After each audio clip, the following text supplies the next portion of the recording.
in the setting of the story, it's the perfect speech for it, and it's uplifting and heartfelt and all that good stuff. And you don't even realize it's a speech when you first start hearing it because Yeah, it's over as this montage of other yeah. scenes. And in fact, that's another one of the parts of the editing that's so nice is that, for example, when Weaselton is being held over the ice and he starts spilling his guts about what's going on, instead of having the scene continue on as he continues to talk, the scene cuts to Nick and Judy going to the subway exit while Weaselton is still talking, again, to speed up the action and the scenery and stuff like that. And again, in the end, when Judy is doing her speech, you think it's simply a voiceover for her walking through Zootopia, but no, it's her thing, and then they fade over to that, and it's clearly that going on, and it's that kind of, and again, that's a very smart way of doing filmmaking. Uh, you know, certain time economies, and undoubtedly they probably did animate the full speech scene as well as any number of other sections, but they actually cut them out. They made the decision, okay, then we have this stuff, but do we really need it? And they said, well, not really. We can, not so much. And they're probably, especially for an animated, as often as not, you want to stretch, because every second of animation costs, tens and hundreds of thousands of dollars, and so you want to, get the most bang for your buck. But in this case, they were going for quality versus quality, and so they were willing to chop out, very expensive pieces of work in order to make for a better overall product. And that was just impressive as hell. Well, one thing I'd like to mention is that you mentioned how fast-paced it is, yet here's a trivia point. Zootopia is actually the second longest animated feature Disney has ever made, behind only Fantasia, which ran a full 2 hours. Oh, really? Zootopia is about an hour and 40 minutes, including closing credits, which is a good 10 to 15 minutes longer than most animated films. Deserves to be long.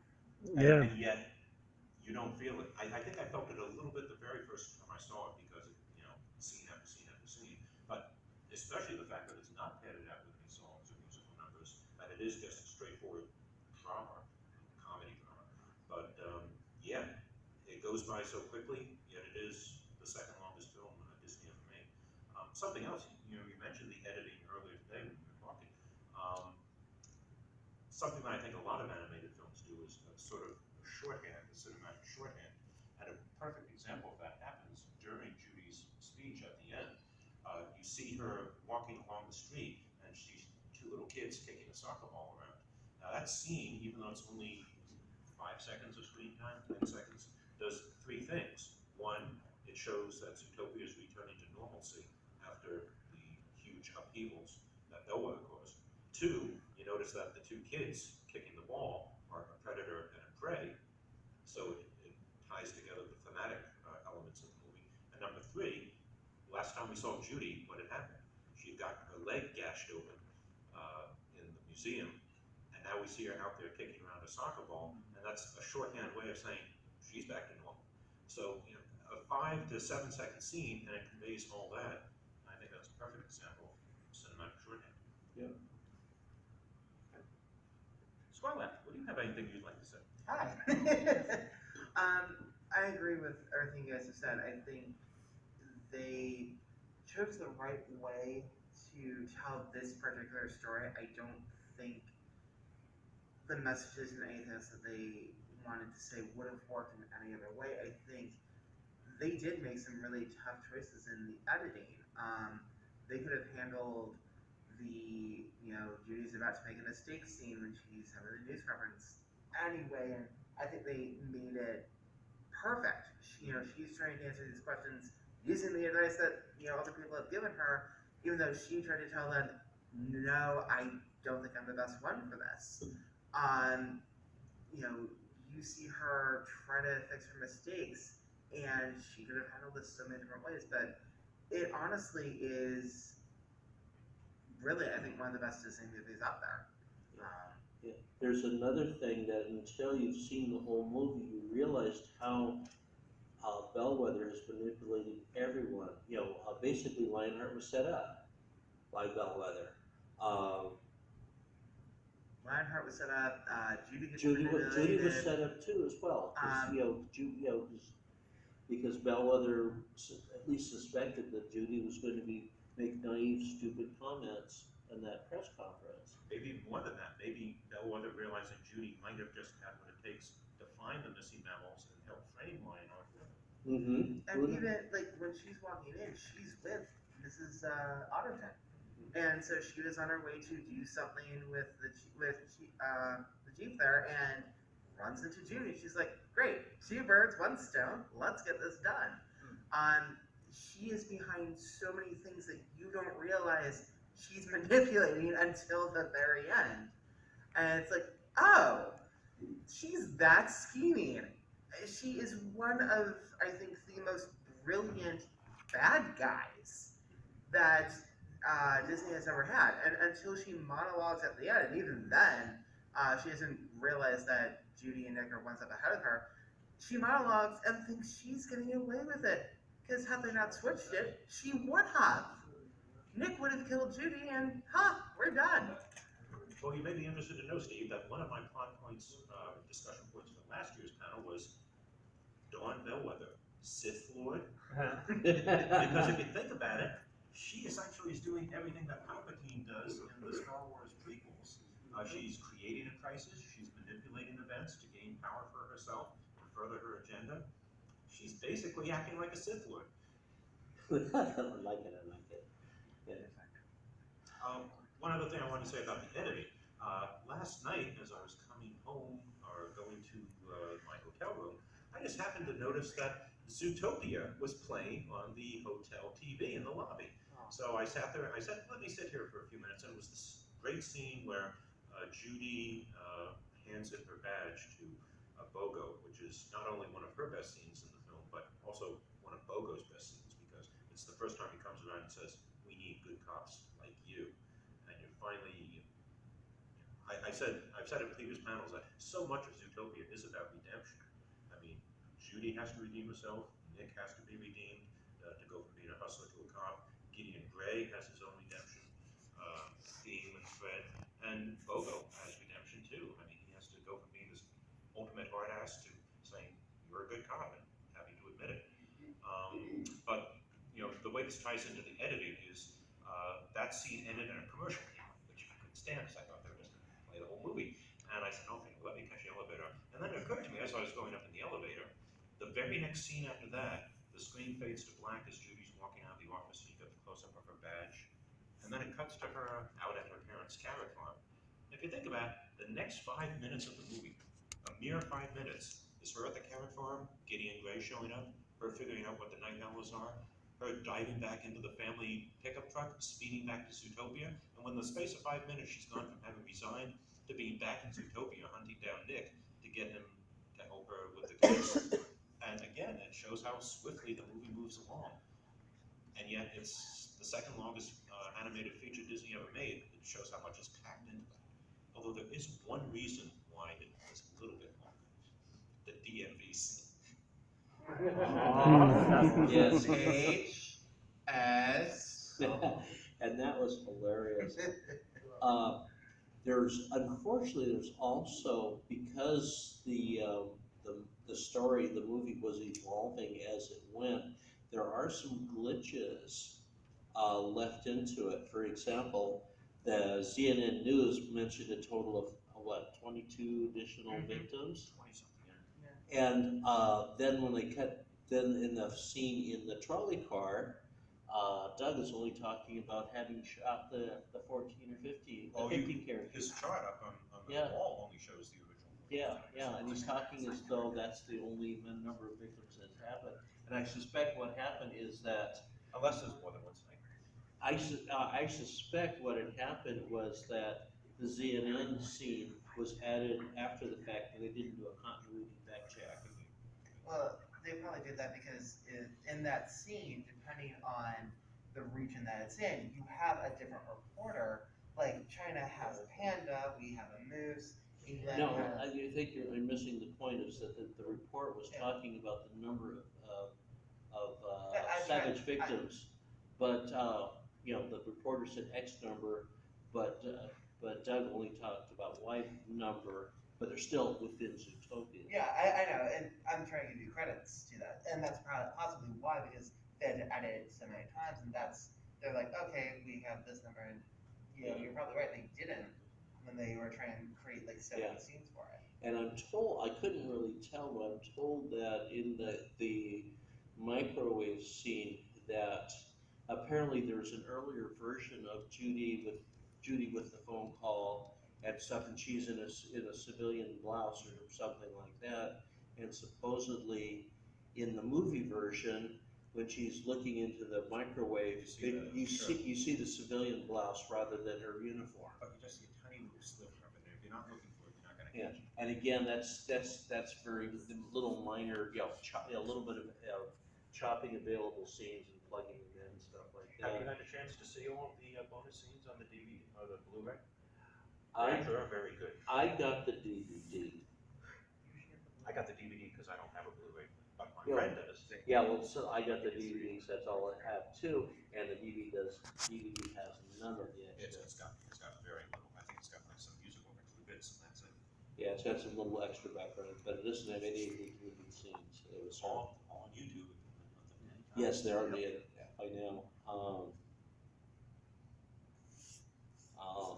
Anyone wanna get into any kind of, somewhat Spanish speculations on stuff? That's what half of this panel usually Okay, is. I mentioned that because the first thing I thought of is, I'm betting that after Judy finds Finn in order to re-find Nick, I'm betting that Finn immediately called Nick to let her know that Judy's coming. And so he set himself up To be found. to be found the way he was found. Because it's clear by the end of Judy's little confession that Nick his mind has already been made. I suspect he knew all along that this was gonna happen, and he was just gonna, string her on a little bit and say, okay, yeah, let's take care of this, you silly bunny. Well, one thing that I pointed out at my very first discussion, and I can't believe it's been 3 years already, is, we talk about what an imperfect character Judy is, not in terms of being imperfect out of universe, but within universe. Yeah. She's a very imperfect character, which makes her a great character. And I think that scene is a perfect example, because when she shows up after parting with Nick on such horrible terms, not having seen him since the city started to fall apart, she sees him, and what are the first words out of her mouth? Not, I'm sorry, Nick, or listen, I know we've gone on bad terms. She's like, Nick, I found out that night owls are flowers, not wolves. Like they just are picking up immediately where they left off, and he's gonna totally forgive her and be understanding. Like, yeah, let's crack the case. And he's like having none of that. He's like, wow, isn't that something? But that's an idea that never occurred to me, that Finnick tipped Nick off and Nick actually set himself. Do you think Nick was actually living under the bridge? Because that seems to be the headcanon of a lot of fans. I don't think so. I think it was something that he had done maybe at one time out of desperation or something, because in the background there's the big warehouse that in another version was Wild Times. So I think that sort of, the building in the background was a touchstone to the Wild Times variation. And the under the bridge thing is, Nick said it himself earlier on, living in squalor under a bridge somewhere. Speaking of the bridge, did you notice anything familiar about the bridge itself? What, it's from another movie? The Aristocats. Yeah. Ooh. The bridge that he What? tries to drown the Aristocats off of, Okay. right before they're found again. Oh, God. There's so much in this movie. So much. Normally, we're almost 20 minutes into the panel. Normally, we start off with what's happened in the world of Zootopia since the last time we got together. We haven't even gotten to that yet. So, shall we get to that now? Sure. Is there anything? Well, latest sequel news and rumors, Ah. such as they are. I don't know if any of you are aware of it or how closely you follow it, but there seems to be one cast member in particular who is a font of unconfirmed information regarding Zootopia sequels. That would be Ty Tiny Lister, I hope I have the name right, Yeah. who voiced Finnick. Um, Last year at this time, he had said that he was definitely working on a Zootopia sequel, and Disney came out and said, that's not confirmed or denied. Since then, the voice of Finnick has come out and said, I'm working on two Zootopia sequels. Yeah. They're going to be making two. It's going to be a trilogy. And Disney had said, this is neither confirmed or denied. Thanks, Appar- Tiny. Apparently, all of the voice actors have signed some serious non-disclosure agreements, and Tiny is the only one who doesn't seem to know what that means. He's the Spider-Man of the Zootopia verse. Now, maybe he's talking out his hat, or I could use a more rude expression, but I won't, because this is about a PG-rated film. It's all ages appropriate. Of course. But I don't know why an actor who actually voiced one of the characters in the original film would be making these statements in public if there was not at least something. So speculate to your heart's content, but he has dropped these bombshells. Occasionally Disney will allow their stars to kind of, like these smaller bit parts, to do this for their films, and to generate speculation and stuff like that, because I've seen it to be a following, but they will especially not allow like the leads, so Judy and Nick, to come out and say anything. Yeah, but what I can't understand is there was no secrecy at all about the Frozen sequel. There was no secrecy at all about the Wreck-It Ralph sequel. They just came out at one point and said, yeah, we're going to do sequels of this film, and now it's announced. Now, we've got Frozen 2 this year. If you look online at the Disney schedule after that, they have a new animated film for 2020 slated, a new one for 2021, a new one for 2022, but they haven't announced what any of those will be yet. Now, the one for 2020, we all know how animation works. That's got to be in production already, no matter what's happening. So why haven't they announced it? Why are they keeping it so close to the vest?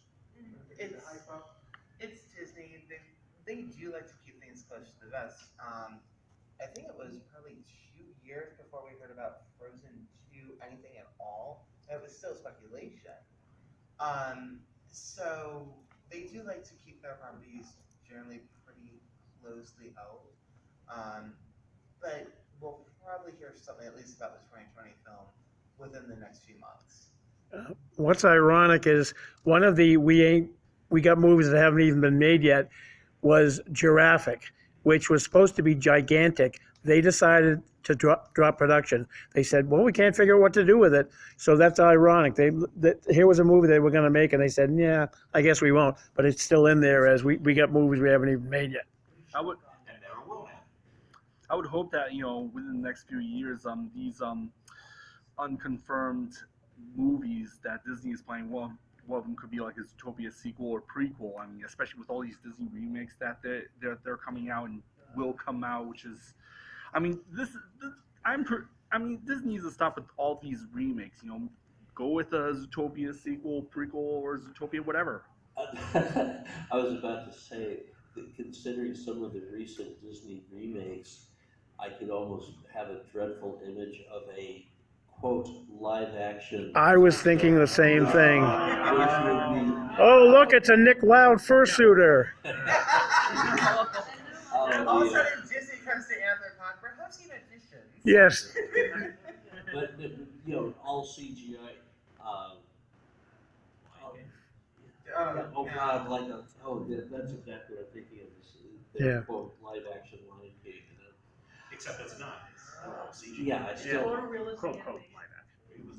Well, my personal and very much biased theory is that Disney realizes they have something so special with Zootopia, and they're going to do something so special with it, like maybe a trilogy, that they want to keep the lid on it until they can make a really big announcement. I'd like to think that's the case. I hope. Yeah, I hope so too. We all hope it. I'm also really hoping that whatever they do with Zootopia, they do recognize that they've already set a very high bar, and to do a cheap out, especially because there's been a couple of Disney animateds that were quickie knockoffs, and they looked like it. They felt like it. The writing was cheese, the art was serviceable. but, you know, it was clearly, you know, their, B team, quickie, Especially with the direct-to-video things they were doing in the nineties and 2000s. yeah, so my one desperate hope is that they're going to make the same level of developmental investment as they did in the first one. True that now that they have a set, you know, now that they've established the universe, to make the most of it as opposed to do some whiteout. Not only have they established the universe, but they've established a story, because first it was going to be the Jack Savage story, then it was Nick Wilde as the '60s spy spoof, which would have been like a furry version of Austin Powers. They decided to go with the shock collar iteration, and then they decided that wasn't working, so 19 months before release they scrapped that. So now they actually have the story and the world all fully realized. So that should, in theory, make the job a lot easier for any sequels. Gentlemen had a Yes. hand up right there. I was saying that I'm really hoping that they will just like try to for the sequel that they won't have to rely on like the racial allegory and just come up with a story, just a story. That's what I'm really hoping. We don't need like another. It's funny you say that, because that was actually one of the points of discussion last year or the year before. Yeah. If they do make the Zootopia sequel, to what extent will it have to be a film about something with a capital A, like another message movie or another strong social theme? Or to what point might they try and abandon it, saying, we did that once, it worked, now let's do something different. Let's just focus on a really good story, really good focus on these characters, developing them, showing them relationships. You know, which direction will it go? We'll have to wait and see. Yes? Yeah, I don't think they're gonna cheapen out on making these sequels, because, well, some of us have seen Wreck-It Ralph 2. The quality was pretty damn close to the original, even better, I'd say. For the story, we're gonna leave that to another discussion. Now that the subject of Wreck-It Ralph 2 has But- come up, Yeah, we've have a lot to talk about that. yeah, I'm sure we all And know we've that seen- Nick and Judy made cameo appearances in Wreck-It Ralph 2. We've seen the quality of Frozen 2 as well. You know, Frozen 2, I know some people online, sorry, I wonder if that means if I really actually know about him. I know some people online who weren't even that excited or big fans of the first Frozen, who have seen the trailer and say, okay, I gotta admit, this looks really good. I actually wanna see this, and I wasn't even that big a fan of the first one. I'm that way. I've seen Frozen. It's not my favorite Disney movie. I'm a fan of a certain song, and I was like, oh, okay, this is cute. And then I saw the first teaser trailer, you know, where we hear also that, you know, dig your foot, okay, and then run. I'm like, all right, this is turning into something I want to see. This looks exciting. So, you know, and So then all they have to do is do that with Zootopia. yeah, It's easy as that. And one of the bigwigs is gone. It was a Rich Moore who went to a different studio. Yes, the departure of Rich Moore for, I think it was it DreamWorks or Sony. Blue Sky or one of Sony? He went to Sony. Sony. Oh no. Yes, Rich Moore is gone, so if there is He's gone a sequel, month or two ago. one of the head guys who put it together will no longer be at Disney. So, but I'm sure Byron Howard will have a perfectly fine job doing it. Howard will do a great job. He's the one who had like most of the vision, I believe. Yes. Like when we were discussing about how I'm pretty sure Disney aren't going to cheapen out on this. But like, what do you think of those rumors that supposedly when they release Disney Plus, there's going to be a tie-in TV show? I would love to see a TV show Yeah, that'd if be the writing is good. I And know the it's not gonna animation. be as lavish technically, and No. there's no way it could possibly be even. Like cheap Hanna-Barbera. No, not Hanna-Barbera, don't. Oh, okay. We're talking like what The only Hanna-Barbera I like are the 1940s Tom and Jerry's. Okay.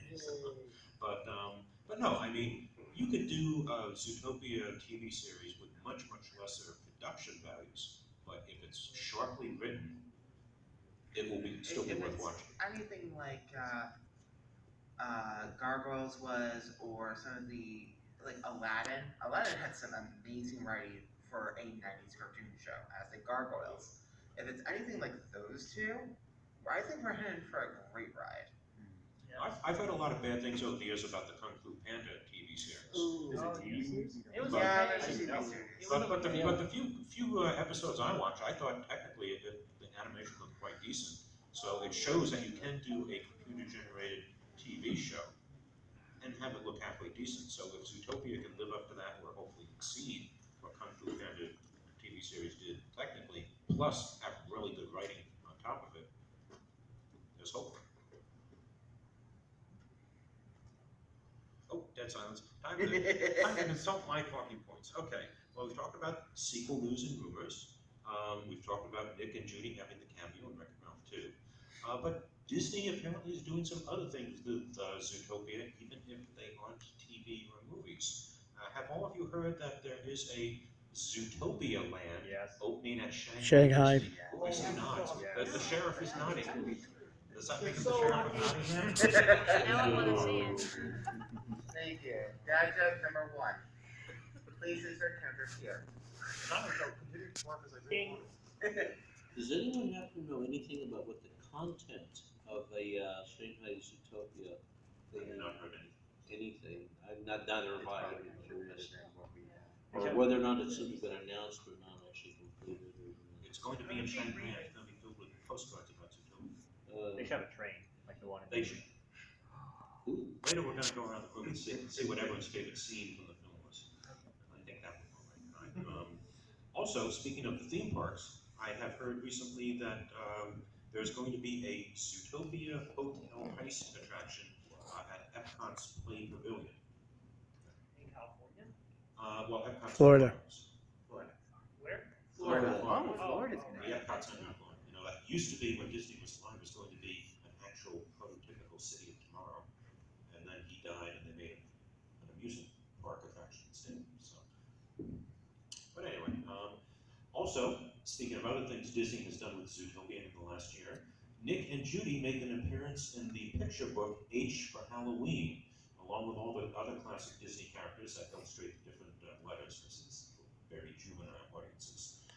There's one letter that has Nick and Judy dressed in their civilian clothes in a very domestic setting. They're in a kitchen carving up a pumpkin with a couple of kids, which are neither bunnies nor foxes.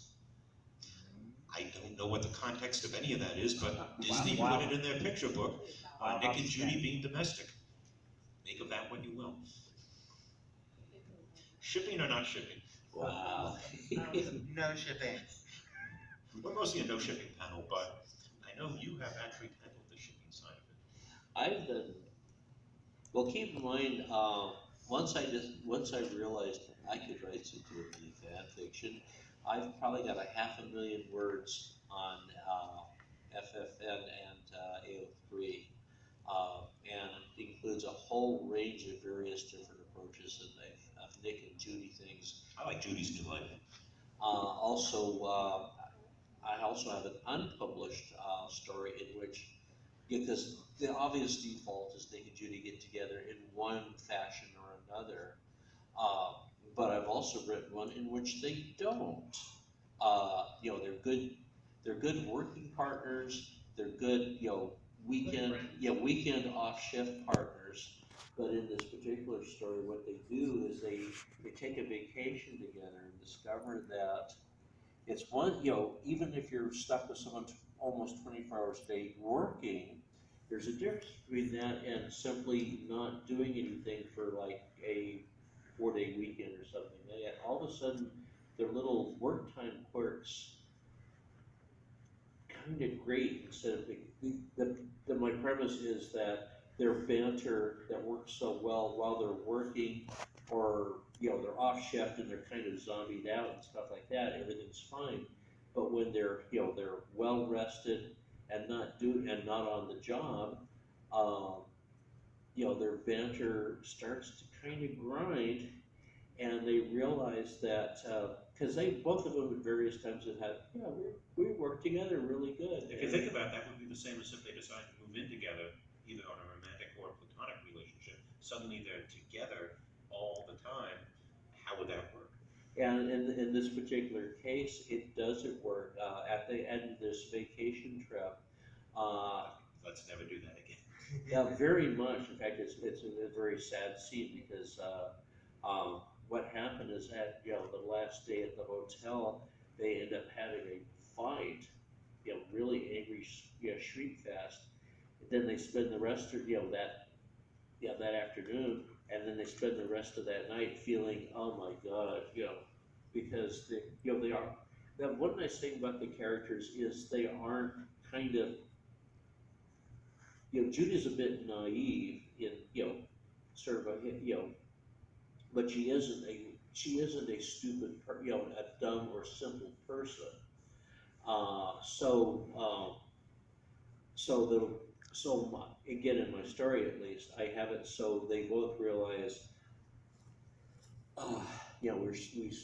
we're, we're just, that particular aspect of our social life just doesn't work.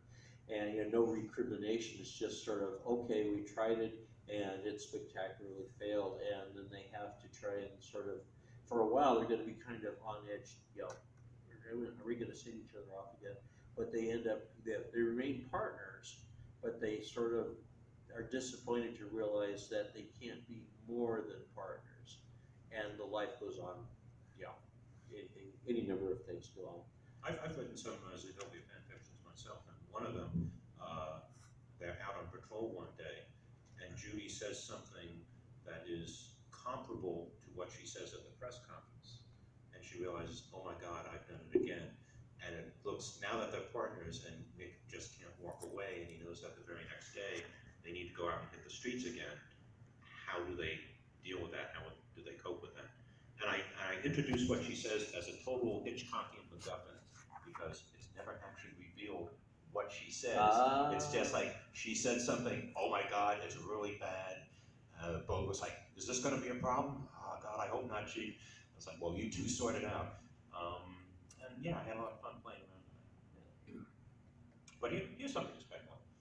If Nick and Judy spend 5 8-hour shifts a week together, and then they spend maybe half their nights going out doing stuff, and maybe half their weekends together, and they're not seeing anyone else, are they dating or are they not dating?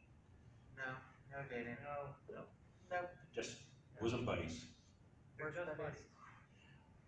Well, as someone who's had any number of female friends and sometimes spending a lot of time with them, you can spend a lot of time with someone, and including going out together, but you're going out, hey, let's go out and eat some food, as opposed to Movie night. Yeah, movie night, or going out to dinner, simply to go out to dinner without it becoming a date, without that loaded line to it. So I've lost track of how many Zootopia fanfics feature movie night. It's become such a trope in the fandom. It's just assumed that Nick and Judy get together occasionally in one of their apartments, probably not hers. I don't think she even has a TV, and just watch movies.